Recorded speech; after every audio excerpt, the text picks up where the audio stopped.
Chile, el llamado paraíso latinoamericano, definido reiteradamente como uno de los países más estables de la región, es ahora mismo un hervidero de tensión. Protestas, violencia, represión, violaciones a los derechos humanos y muerte. En vivo desde Santiago, cuando se está produciendo esta multitudinaria concentración de personas, de jóvenes que están rechazando y les parece insuficiente lo que ha hecho hasta ahora el gobierno de Sebastián Piñera. El derecho de vivir sin miedo en nuestro país. Yo creo que todas las personas que estábamos ahí éramos conscientes de que estábamos ante un hecho histórico. El 18 de octubre se inician las actividades de movilización, pero todos los viernes se autoconvoca a la gente a Plaza Dignidad, y en donde llegan tranquilamente, antes de la pandemia, todos los viernes llegaban sobre 250.000, 300.000 personas. Partamos desde la base de que el modelo neoliberal en Chile se instala en plena dictadura con una constitución política en el año 81. Y esa constitución política es hecha por una comisión nombrada a dedo por el dictador. Y ahí hay una arquitectura que busca concentrar el poder y, segundo, después de concentrar el poder, armar un modelo de principios que permite que el modelo neoliberal en Chile no tuviese contrapeso político. Entonces, ¿qué ocurre? Del 90 en adelante empieza la administración de la partidos de la concertación, que son los partidos socialdemócratas y social cristianos, fundamentalmente. Y estos partidos durante más de 20 años administran el modelo, entendiendo de que el modelo le asignaba recursos a ellos desde el punto de vista democrático, que les permitía sostener cierto grado de satisfacción social y económica. Y ese nivel de satisfacción social y económica era porque el piso con el cual se partió era excesivamente bajo. Entonces, cuando la economía chilena empieza a crecer, debido a los sistemas, a la segunda fase de privatizaciones, que son en la década de los 90, es decir, la privatización de las sanitarias, la privatización del agua, la segunda fase de privatización de la salud, la profundización del sistema mercantil en el sistema universitario, todo eso consigo trajo una dinámica económica que hizo crecer al país e hizo crecer los estándares básicos. El modelo neoliberal tuvo la capacidad de responder en términos de estructura y meter una masa muy importante de gente al consumo. Segundo, el capitalismo financiero construye a través del sistema de crédito un supuesto una situación de bienestar social, a partir de que la gente podría amplificar su sistema de consumo a partir de lo que ganaba, lo que se le prestaba como crédito, todo lo que es sistema de tarjetas de crédito. Y el sistema de retail, que se transformó no en un sistema de venta de productos, sino que en un sistema financiero, como ustedes bien conocen, Falabella en Argentina, que es chilena. En esa situación, la modernización neoliberal generó adscripción social. Entonces ahí aparece el concepto del jaguar chileno, aparecen todos esos conceptos de que eran los ganadores, que el problema que tenía no era Chile, sino que era el vecindario. ¿Chileno? Sí. Qué lindo, cómo avanzaron últimamente, ¿eh? Está lindo todo por allá, o estaba por lo menos. Sí, después del estallido las cosas han cambiado un poco.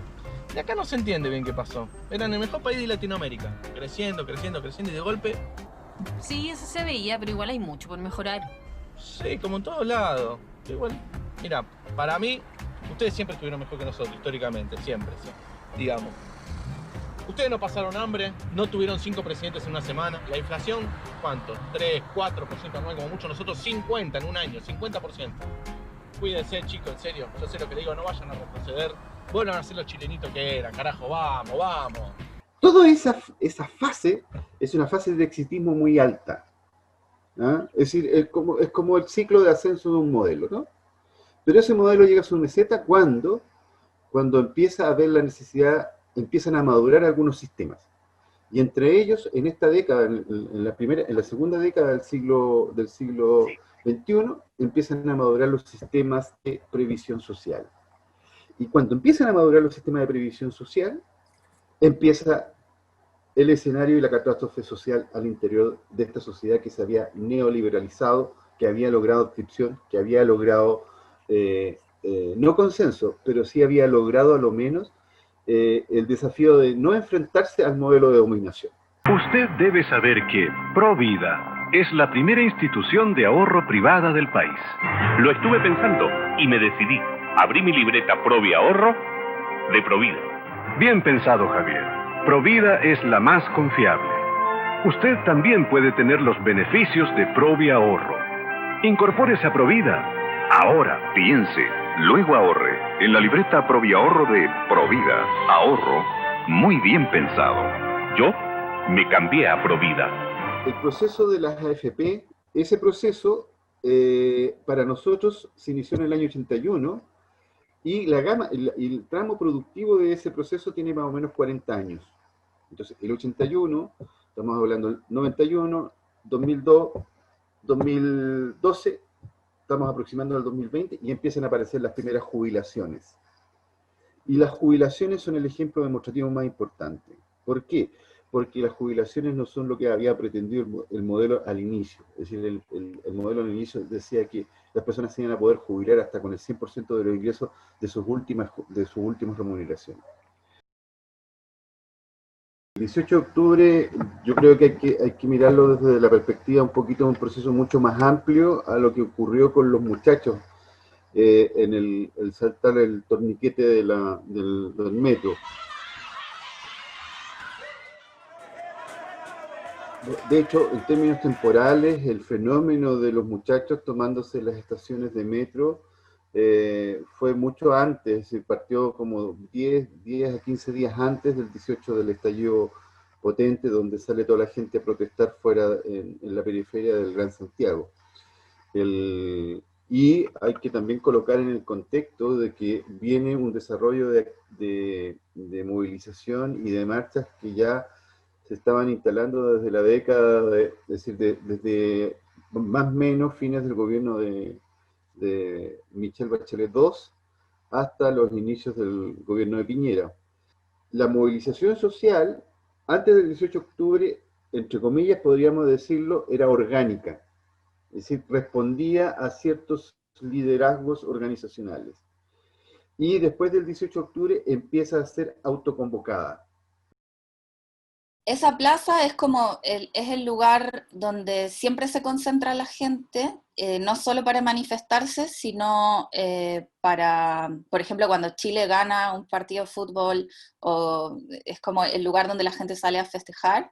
También es el centro desde donde simbólicamente la ciudad se divide entre el oriente y el poniente, entendiéndose el oriente como la parte privilegiada de la ciudad y el poniente como las clases, o sea, donde vive como la clase trabajadora. No es hoy tan así en un estricto rigor, pero sigue siendo como un dicho, por ejemplo, que los cuicos, los chetos, no bajan de Plaza Italia hacia abajo, que la Plaza Italia era hasta ahora, antes de renombrarse como Plaza Dignidad, como se llama originalmente este lugar.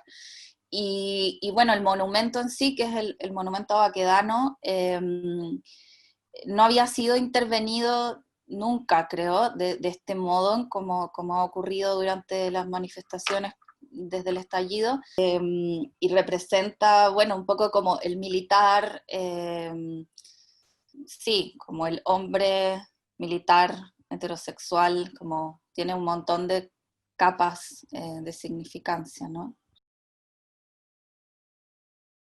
Esos 2 días después de la marcha de la CUT fue un cierto grado de explosión que se genera a nivel de la periferia, que condiciona o genera las condiciones a que la élite gobernante se siente amenazada. Estamos absolutamente sobrepasados, es como una invasión extranjera, alienígena, no sé cómo se dice, y no tenemos las herramientas para combatirla. Por favor, mantengamos nosotros la calma, llamemos a la gente de buena voluntad, aprovechen ¿cómo se dice? Racionar la comida, y vamos a tener que disminuir nuestros privilegios y compartir con los demás. Entonces el establishment rápidamente dice, oye, aquí no podemos seguir resistiendo a esto, porque la gente está sobrepasando las condiciones de margen de protesta y por tanto se está autoconvocando y en un tiempo más ya nuestras cabezas van a valer para esta movilización social tan grande y tan potente. Entonces, ¿qué es lo que ocurre aquí? Se transversaliza un acuerdo. Es decir, empresarios, grandes empresarios bancarios diciendo que ya era inmoral seguir pagando 300.000 pesos. Pensemos en dólares, estamos hablando casi $400 de sueldo mínimo. Entonces, dicen, es casi imposible que sigamos pagando esto. Yo estoy dispuesto, un banquero, yo estoy dispuesto a pagarle a todos mis trabajadores casi $800. Entonces, se sentían tan asediados que empezaron a tirar propuestas los empresarios para poder calmar la situación. Entonces, los únicos partidos que no firman el acuerdo para una nueva constitución, porque una de las demandas era una nueva constitución, son el Partido Comunista y el Partido Humanista, que no entran ni quieren entrar a esa mesa de negociación. ¿Por qué? Porque es un acuerdo totalmente, era un acuerdo de salvataje de una élite. Porque era una movilización, espontáneamente masiva de una sociedad como en su gran extensión, o sea, estaba gente que yo nunca había visto manifestarse, dispuesta a darlo todo como todos los días, porque además eran jornadas como, fue ininterrumpido durante por lo menos un mes y medio, fue ininterrumpido, o sea, todos los días. Y luego, también porque hay un desgaste y porque, bueno, es muy brutal como ese otro lado que se te presenta enfrente, empezó a decaer inevitablemente, pero sin embargo lo que se instaló fue que todos los viernes se volvía masivo y era increíble porque podías ver como a los oficinistas que salían de su jornada laboral de toda la semana a darlo todo los viernes a la tarde. Y eso fue así hasta la pandemia, o sea, eso fue todos los viernes y también el resto de los días, pero el resto de los días era como más marginal el escenario, digamos. Pero los viernes era una fiesta además, porque no era solo una cuestión como violenta en relación a darse con esa represión que está delante, sino también un espacio como de libertad y de manifestación de muchas otras expresiones que se necesitaban, claramente, que era como un despertar en muchos sentidos.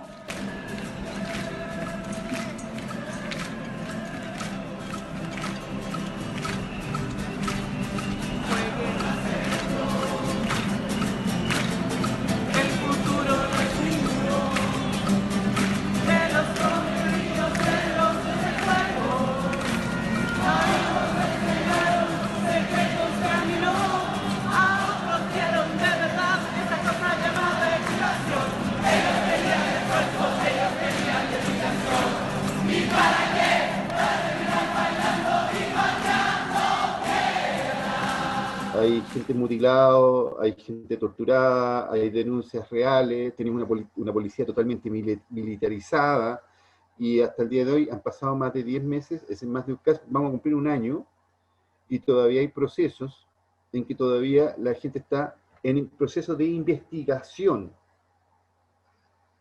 Entonces, ya el debido proceso, cuando tú has pasado un año, ya el debido proceso, todo el sistema garantista, colapsa.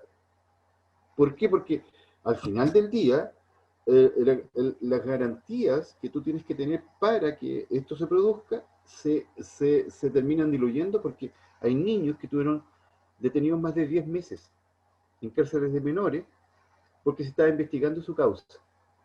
Yo cargo como con la memoria en mi vida de manifestarme siendo, no sé, adolescente, y siempre tener que correr de la policía y de que no te detengan y de que no te tiren bombas lacrimógenas y todo eso. Sin embargo, esto era como de una represión aún más terrible. Y además el doble estándar del Estado chileno, es decir, es inaceptable el doble estándar. Es decir, están más preocupados de las violaciones de derechos humanos, la élite chilena está más preocupada de las violaciones de los derechos humanos en Venezuela que las violaciones de derechos humanos que cruzan por delante de sus narices. Yo creo que hay cierto grado de indeterminación en el escenario, hay cierto grado también de cosas que son extrañas hoy día en Chile. Hoy día la disputa presidencial por impuestos y todo eso, aparece una persona de derecha, muy de derecha, que ha sido muchas veces candidato presidencial, Joaquín Lavín. Y por otro lado, el segundo que lo sigue es Daniel Jadwe, que es un alcalde de Recoleta, que es comunista. Es decir, por primera vez en la historia de Chile, pero por primera vez, esto es inaudito. Es decir, la socialdemocracia no tiene a nadie en la percepción social de intención de voto a una presidencial. Y bueno, hoy por hoy también de cara al plebiscito y todo lo que eso implica en un futuro, hay opiniones muy diversas sobre lo que se supone que hay que hacer con la movilización. Hay mucha crítica, por ejemplo, a la violencia en las manifestaciones que van a ocurrir en estos días y que podrían seguir ocurriendo hasta que se constituyan los asambleístas para la Constitución, para escribir la nueva Constitución. Rebelión de octubre, dignidad nos constituye. Octubre, rebelión, con honesta convicción. Octubre, rebelión, se lucha desde el corazón.